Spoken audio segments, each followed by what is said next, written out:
आपण पाहताय लोकशाही महाराष्ट्र न्यूज। चला तर मग पाहूयात आजच्या ताज्या घडामोडी।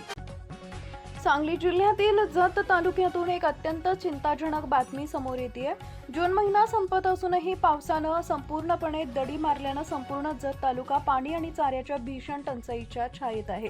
शेतीचा मुख्य हंगाम उलटून गेला तरीही शेतात पेरणीसाठी पाणी उपलब्ध नाही। या गंभीर परिस्थितीची दखल घेत सांगली जिल्हा परिषद कृती समितीचे सदस्य डॉक्टर शिवाजी अशोक खिलारे यांनी थेट जिल्हाधिकाऱ्यांना पत्र लिहून जत तालुक्याला दुष्काळग्रस्त जाहीर करण्याची मागणी केली आहे। जत तालुक्याची भौगोलिक परिस्थिती नेहमीच आव्हानात्मक राहिली आहे, मात्र यंदा मान्सूननं जतवर पूर्णपणे पाठ फिरवल्याचं चित्र आहे। जून महिना पूर्णपणे झाला आहे तरीही तालुक्यात अद्याप पावसाचा थेंबही पडलेला नाहीये। यामुळे तालुक्यातील पाणी पातळी खालावली असून जनावरांच्या चाऱ्याचा प्रश्नही आता गंभीर बनू लागलाय। या संदर्भात जिल्हा परिषद सदस्य डॉक्टर शिवाजी खिलारे यांनी आपल्या पत्रात स्पष्ट नमूद केलंय की सध्या तालुक्यात कुठेही पेरणी झालेली नाही।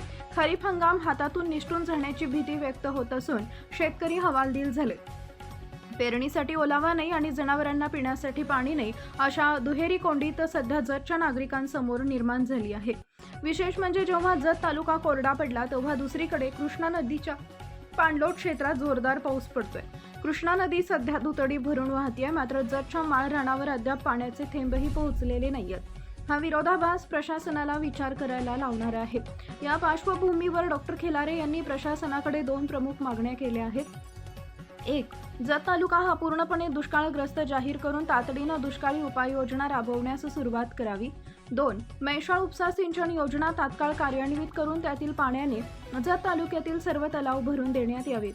तलाव भरले तरच जतच्या पाणी टंचाईवर कायमस्वरूपी उतारा मिळू शकेल असं त्यांचं म्हणणं आहे। या पत्राच्या प्रति उपविभागीय अधिकारी जत आणि तहसीलदार जत यांनाही पाठवण्यात आले आहेत। जत तालुक्यातील ही परिस्थिती अत्यंत गंभीर आहे। प्रशासनानं जर वेळीच दखल घेतली नाही तर जतमध्ये मानवी आणि पशुधनासाठी पाणी टंचाईचं संकट अधिक गहिरं होऊ शकतं। आता जिल्हा प्रशासन या पत्राची दखल घेऊन मैशाळ योजनेचे पाणी जतच्या तलावात सोडण्यासाठी काय ठोस पावलं उचलते याकडे संपूर्ण तालुक्याचं लक्ष लागलंय। लाईक करा, शेअर करा, सबस्क्राईब करा आणि बेल आयकॉन प्रेस करा।